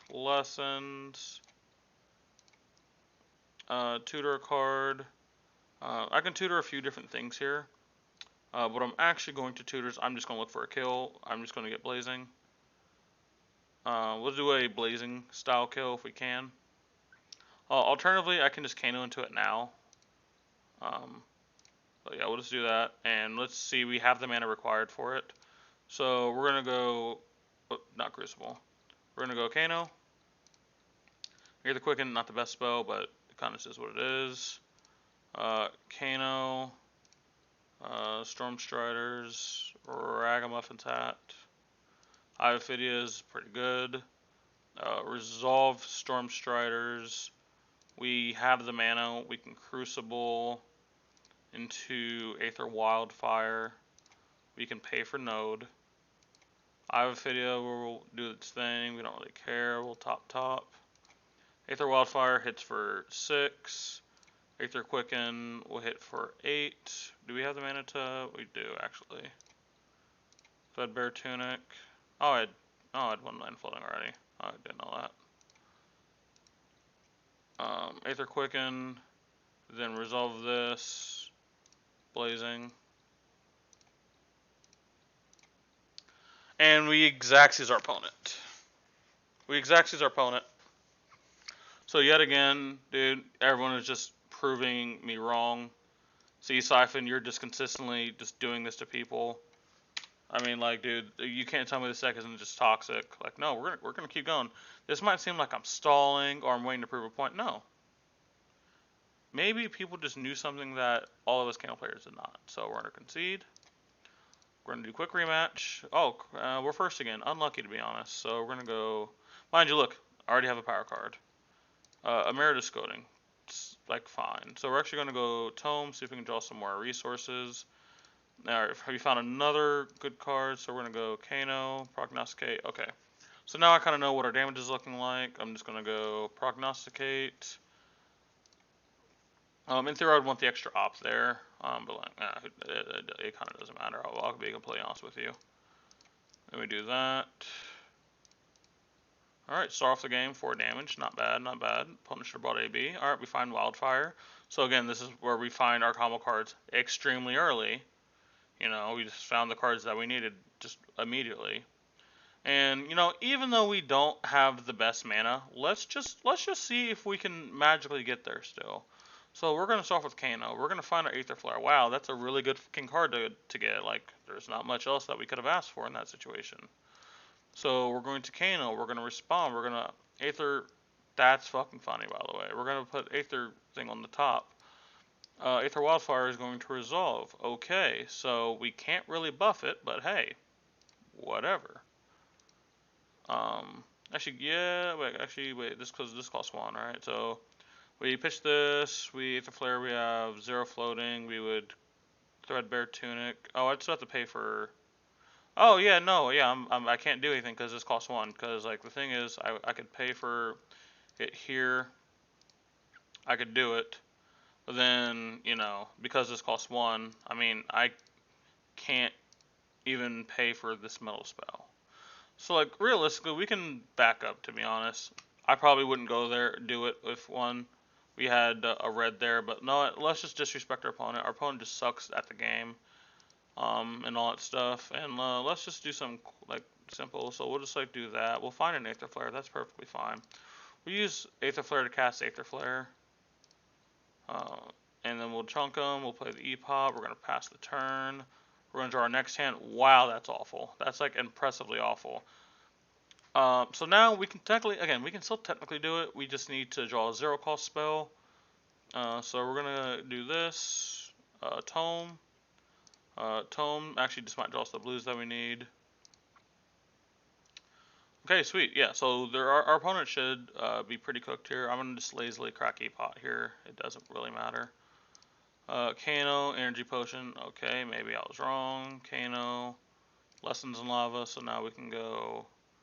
I mean, like I said, we can be pretty lazy here.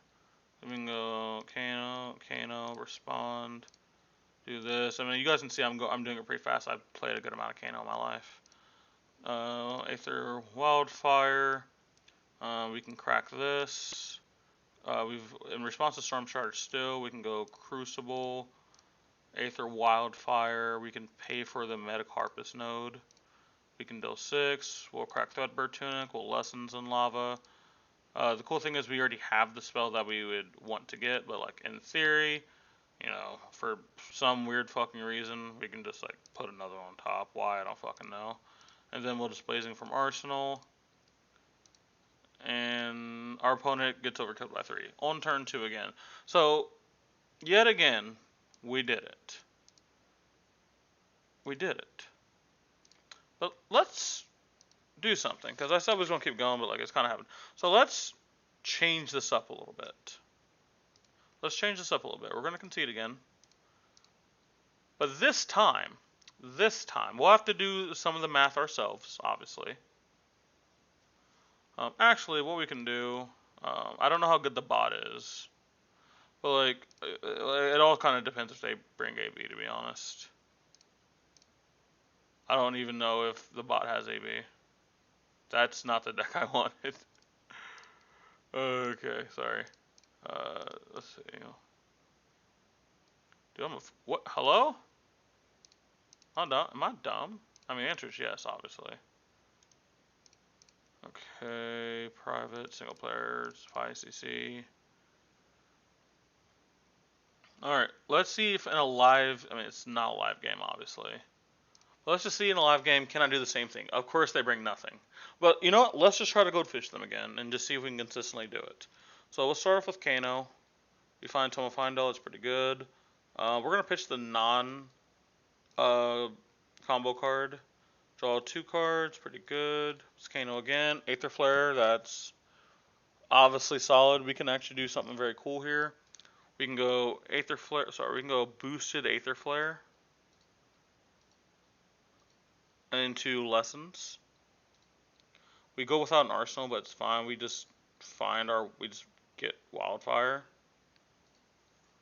And then no matter what they do, I'm actually fine with arsenaling this, to be honest. I don't actually mind. Because it does allow me to block out, like, a bunch, and then go on with my day. So Brand, we're committed to the no blocks. We're just going to no blocks all this. We don't care. Maybe because, like we want to, like, stop the mask. So we'll block like that. Yep. Okay. So we would just Energy Potion. Realistically, can't do anything else. Let's do like actually, we would probably do like a cheeky Kano first. Actually, I lied. cheeky Kano activation, Blazing Aether. So we actually know Blazing's on top of our deck, and we have this. So actually, we don't want to touch anything. We're just going like this. All right, turn 2. So this is where we killed every single time. By the way, guys, look at our hand. Look at our hand. Does anyone here think we can combo out? Well, let's find out. We're going to just respond to everything like we normally would. Because it's a snapback line, we can kind of do a little bit differently here. Obviously, I know we have lessons right here. But let's just do a Blazing Line, because Blazing Line just requires any metal spell. And we would have to Kano again with the rags here. So we would go Storm Striders, Aether Wildfire. Actually, let me make sure I can do the math. Then we would snap back afterward. I can do this real quick and I can back up the turn. I'm just going to do quick math. I don't know if I can actually pump. That. Yeah, I would need to. Yeah, I would need to. Whoops, sorry. Actually, I should wait to do this, actually. I think with doing that math, I'm pretty sure we were allowed to Crucible, weirdly enough. Do that. No pay. It hits. I will snap back, hold priority. Oh, unlucky, by the way. Can't do it. So you can see the difference in a live game. Like, literally just in a live game. Like, what happened. You see me consistently draw blues every single time. And never got punished. And I drew literally every card I needed every fucking turn. Didn't happen here. But you know what? That's one-off game. Who knows? Maybe this other game is gonna be different. Home page. Let's start this up again. I'm just here. I'm just here to show. And again, if I end up being proven wrong and consistently I'm just turn 2 killing, even when our opponent's pressuring us, hey, I'm happy to have learned something. I'm genuinely happy to have learned something. Okay, fine.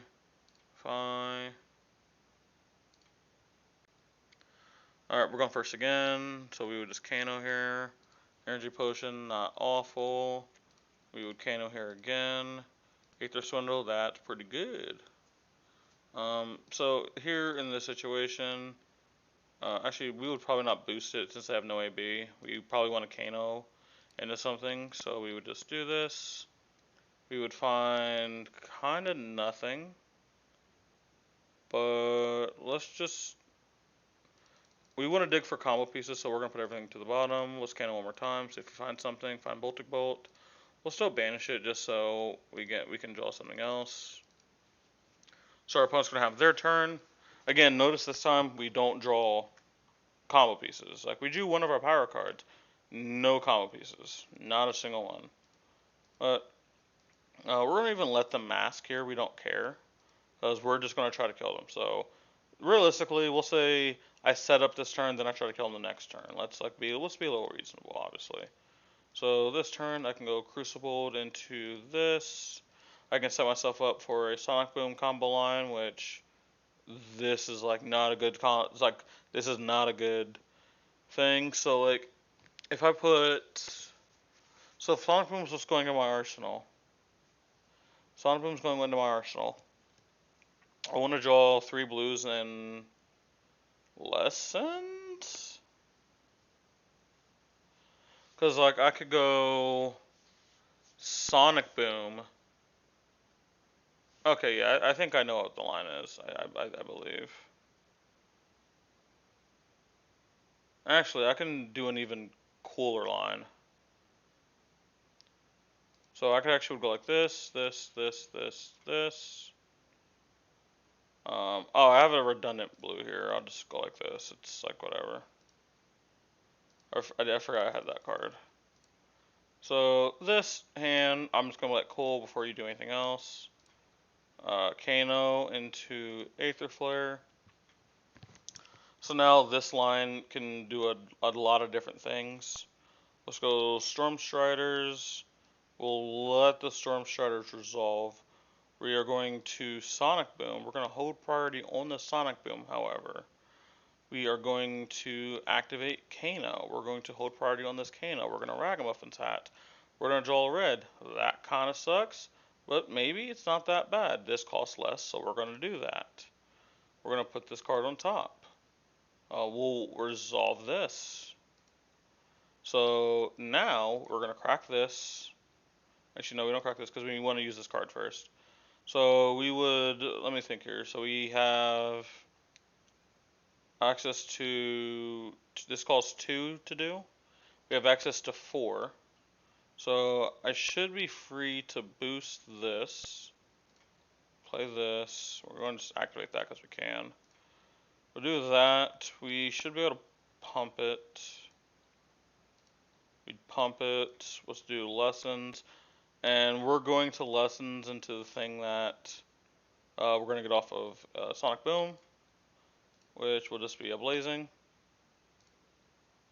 And then we're going to let Sonic Boom resolve. They're going to get hit by it. We're going to build a blazing. We're going to blazing them. Wow. Yep. See? See, guys? You draw the combo pieces. Even sometimes if they're bad, you get them. But you see, it was really, really fortunate, the things that did. Because you can look through, let's go back, start of this turn, right? Obviously, if Aether Swindle is not the thing it is, I don't get to set this up. I got to set this hand up. You know how this hand does not get set up, even by 1? You AB won this. So now I don't get to know that the 8, like, one of these cards is there. Now, could I technically still draw this? The sole fact that I now know how this whole entire turn gets to play out, because I got to opt 5. Imagine if I only got to opt 2. Or even 3. How different this is. You guys have been watching Kano go unmitigated. You want to know another deck that's really good when it goes unmitigated? Stubby's Fi. Stubby's Fi is really good when you don't do nothing to him and then you no blocks. Think about that. So yes, is it possible to do? To just goldfish and kill people in turn 2? Yes. We found that out. Even some weird hands we were able to do it. But our opponent, at no point in time, AB'd or pressured us enough. Like, the Fi was just sending vanilla damage at me. There was no on hit any punishment. All it was, here's a number, if you take it, your health goes lower. Spell Void does the exact same thing. Because my kill turns usually are based around multipliers. And every time you weaken that multiplier, it makes that way to kill so much lower. If you AB1 that Aether Flare, it's I believe multiplier 4. If you AB1 Wildfire, it's a multiplier 5. All of that.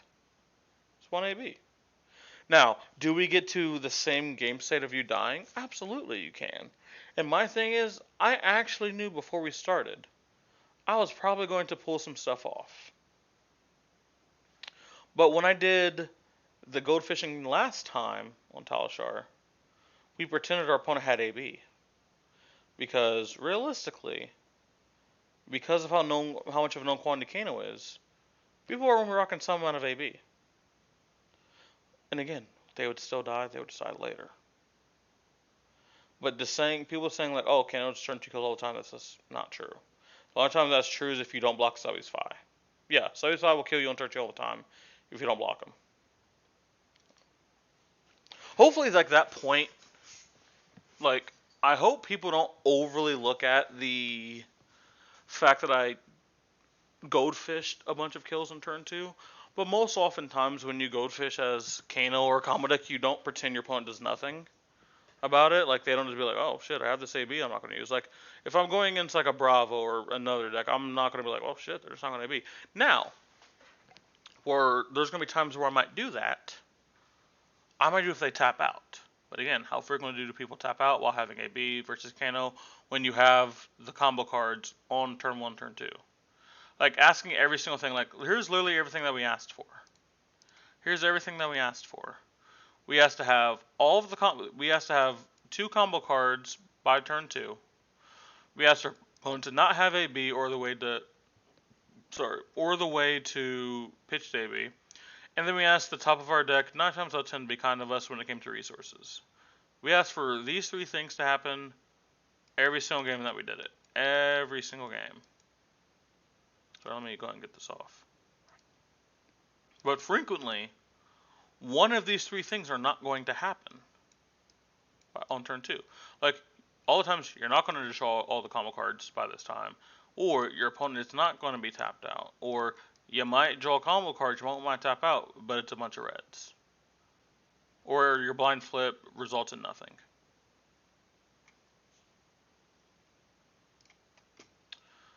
Alright, let's move on. Also, I've never once... let me see.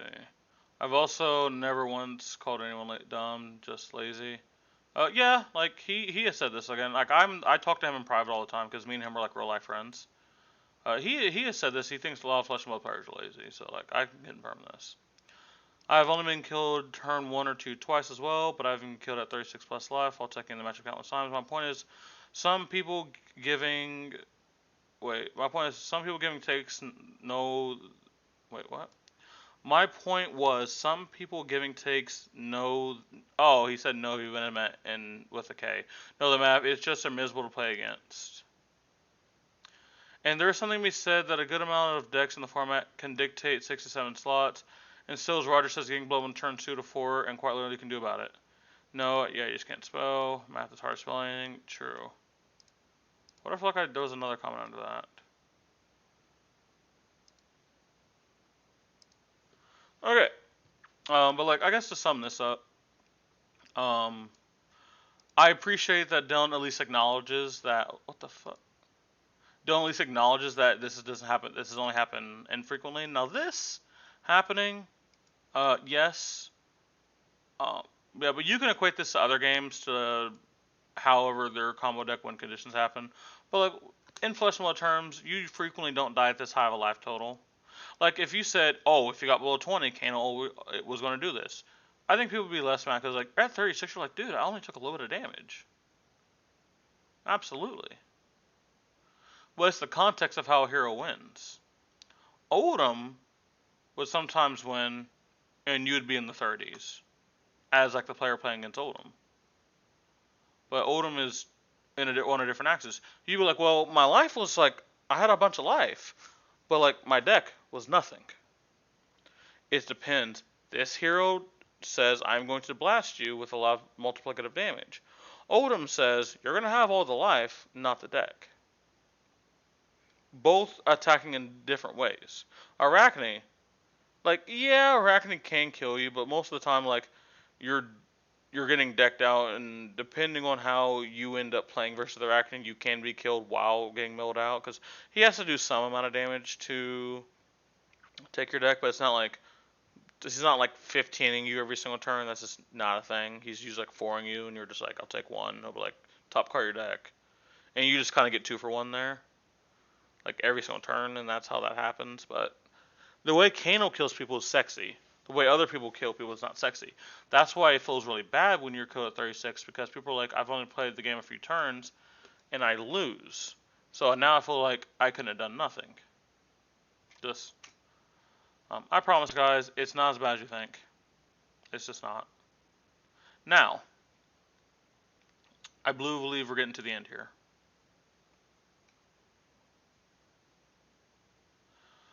Never trying to be condescending or anything, so I apologize if I ever came across like that. It feels like people just see a combo deck and get mad. Kano isn't broken or unhealthy, just plays a little bit differently. If you don't have a solid game plan, you get punished. Yes, I agree. But the issue is, like, it's up to the person, like, what do you define as broken and unhealthy? Like, what Nathaniel thinks is broken and unhealthy is going to be different what I think, is going to be different what Dice Commando thinks, is going to be different what Dylan thinks. Now, yes, a lot of times we unanimously agree on a lot of things, but, like, I overall agree. Like, I don't think what Kano does is worthy of just anything being removed from the game as of right now. Now, we have the Pro Tour coming up. All of this could be different. Everything that everyone is saying could be 100% right. And my whole thing is, and I think where the way I argue with people, people think I come from a know-it-all standpoint. I will literally sit down, beat the drum of I don't know everything. The way I argue is I argue for the truth. And until you can prove something is the truth, I'm going to believe I'm speaking truth. Because I usually will try to argue what I believe is the truth. Right? So that's why I attack the angle that I do when it comes to these type of arguments.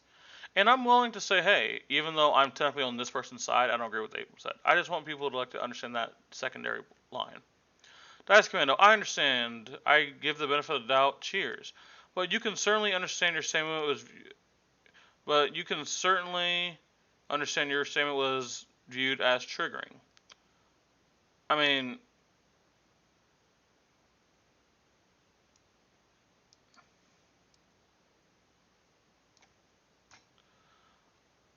I literally got blocked by someone on Twitter, and I'm not going to go into the beef like who it was, because it's not really that important. Well, I didn't know you didn't follow. What the heck? I thought I followed him. What is triggering to you is different what's triggering to me. Like, for example, and I'm going to make this a very personal thing. My mom passed away about 3 years ago. To this day, um, it still stings. Like, I miss my mom every day. Now, for like the first year or two, oh, if you brought my mom up in even in a good way. I remember my sister-in-law brought her up and just said, I remind her of her because of this color of this. We were playing a game and I picked the purple one and it's like, oh yeah, you're trying to be like your mom or something, and it made me cry just because at the time it triggered me, just because of how close I was to my mom. But like now, it doesn't really trigger me that much. I've even like made a few jokes. There's been people that have lost a loved one, and just the next day I'm been like, dude, I remember like my boss when I worked at McDonald's for like a year used to make dead parent jokes all the time, and their parents are dead. Like now, I'm in the thing where both of my parents are dead, so I'm a little bit different at a young age. I'm in a different boat than a lot of people, but I'm not gonna pretend I'm the only person with a dead parent. And there's a lot of people with dead parents that like can keep it pushing. That type, those type of things don't trigger them, right? They don't. So like the saying is to use trigger. Like you can say this triggered you. Like I don't know. At least was inflammatory. Okay, it's your opinion, but you know what? Not gonna like roast the dude. Like obviously he's just saying this from his perspective. Like I just want to like make everyone understand. Like we can't say it's triggering for everyone. Just say like I feel like I'm not trying. You know, never mind. Just never mind. Um, whether you use the words or not, you called people dumb.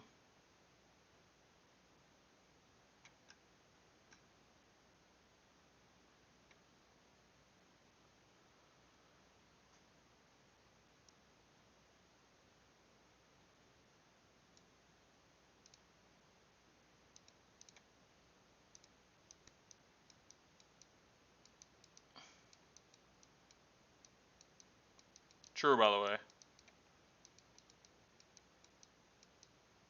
True, by the way.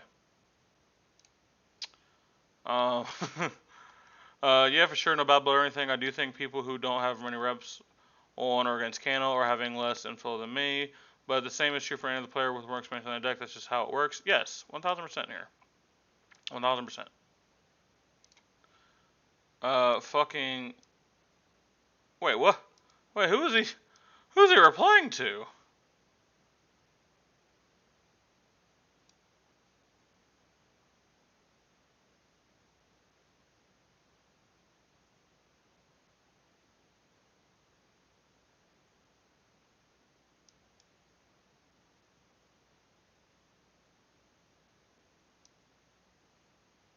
Who's he?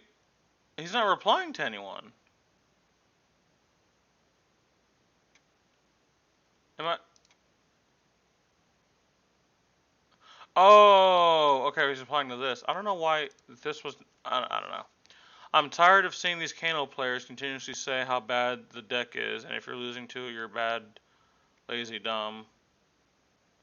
I mean, like, technically this line was set up here, like, just lazy, so, like, there's credence there. It is extremely condescending or rude to new players you might not understand. Okay, so here's the issue. Nick plays Fab Brewing Call. I'm just kidding. I'm not actually. I'm not actually that mad. No, but like here's like the issue is like this bottom line, which is like, in my opinion, the crux of your argument, literally gets answered. Well, I guess this happened before this. Well, after this, I guess. Where is this one statement I'm looking at? Because they were talking about like, oh well, the OP is talking from yeah, this. And this happened, like, this comment happened way before. It's like, this was directed at a high event level.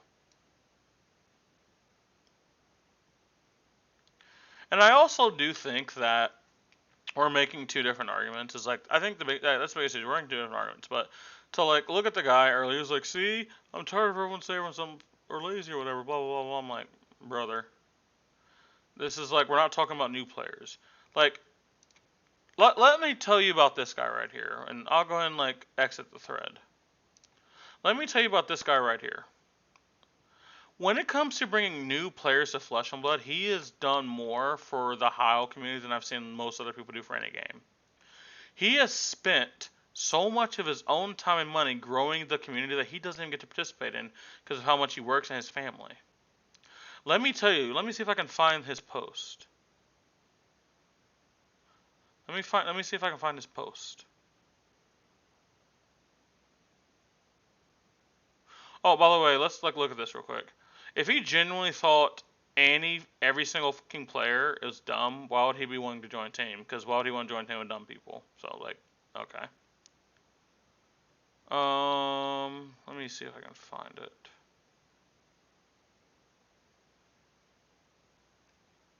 Hey, that's mine.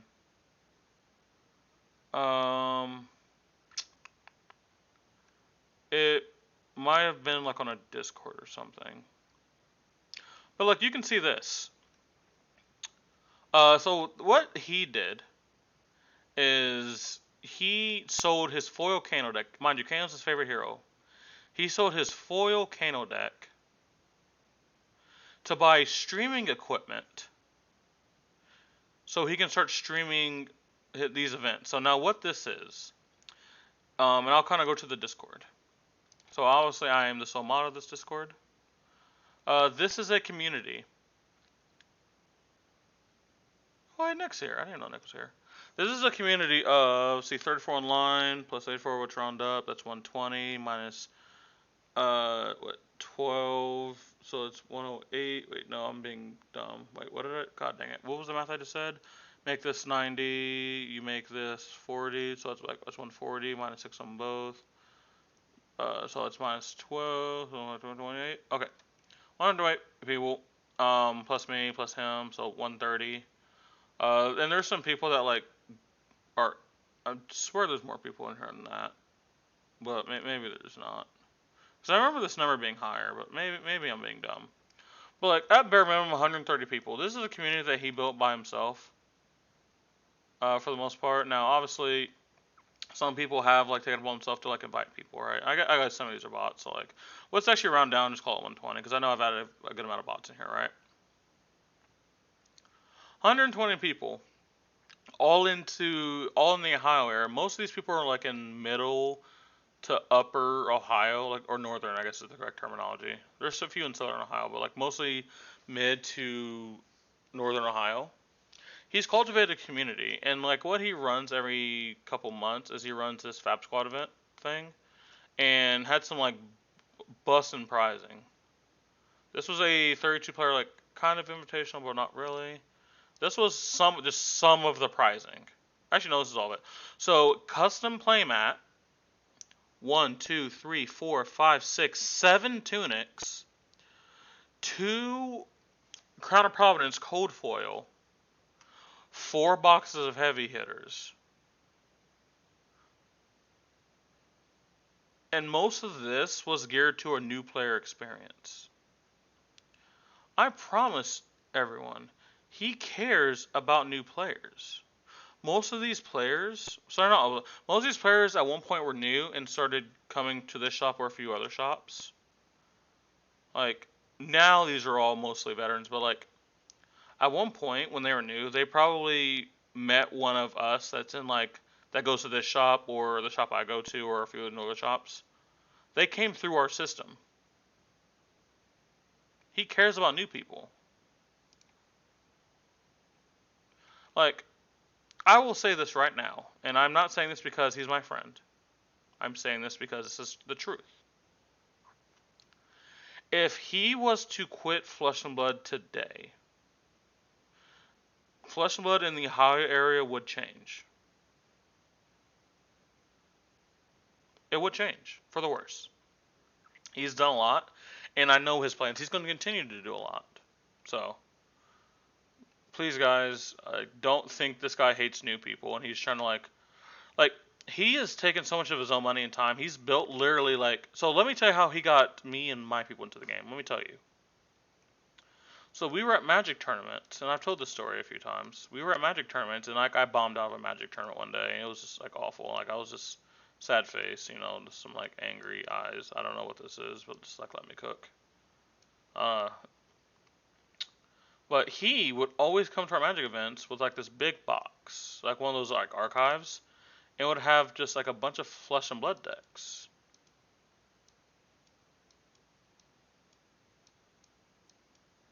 And he would sit down, like if he bombed out a tournament, or even between rounds, he would be like, he'd see you walk by like, hey, do you want to learn Flesh and Blood? Mind you, at a Magic event that he's really fucking good at.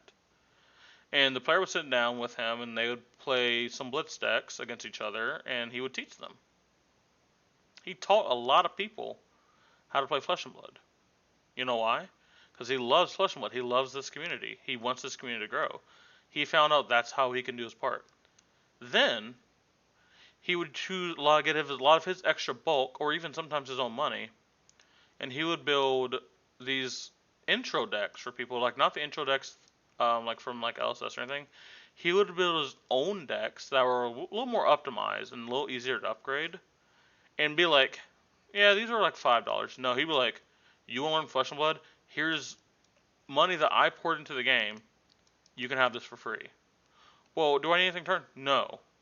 I can never meet you again in my whole entire life, and I wouldn't care. I want you to play the game. Like, this money doesn't matter. You playing the game is what matters. I don't want people to think like this thread defines him. And I think like towards the end we've seen like everything seemed to be fine. I just don't, like I just I care about the truth, and I just want to make sure that the truth is talked out. Oh, let's see what we got here. Hey. But so that's kind of like it for that. Um, as far as like just thoughts on Kano, I've come around to the point where like I definitely think he is a good pick right now. If you look at the current meta, like I don't think you would bring Kano if you had no experience on him. But let's say at the start of RTN season, you said, all right, I'm playing this for Kano with this RTN season so I get practice for the Pro Tour because I think I want to play at the Pro Tour. I would be like, you know what? That's bold, but if that's your plan, go for it. I'm rooting. I'm rooting for you. Go for it, man. I think Kano's a solid pick. Like I haven't done a tier list, but I would say Kano's like easily top 10. You could talk me in a top 5 based on the Kano because of the Kano players. I think the Kano players that I know are going. I know they can do very special things. Do I think Kano's going to win the Pro Tour? Absolutely not. Do I think Kano can make top 8? I think they probably can. But I definitely don't think Kano's going to be the talk of Pro Tour, at least in a positive way. I think it'll be like, well, there was a bunch of Kanos that didn't do a bunch or that just barely missed. Because historically, that's what he done. But as always, I am happy to be proven wrong. Because here's the reason why, and I hope people know, like, I'm sincere when I say this. I'm happy to be proven wrong. You'll know why? Because that means I get to learn something that I clearly didn't understand. So now going forward, I have knowledge. Knowledge is power. That's why when I arguments, I don't care about being right. I care about finding the truth. Whew, that is a 2 hour rant. All right, guys. So we're gonna end it here. Hopefully, I don't have to make another one of these. I'm I'm probably gonna have to, but fingers crossed I don't have to make another one of these. And if I do, it's not for a while. If you guys enjoy this video, make sure you guys like, subscribe, comment down, what you guys want to see next. I talked for literally 2 hours straight. My throat hurts. So if you guys could just do the bare minimum, just like the video, it'd mean a lot. I'll see you guys next time. Peace out.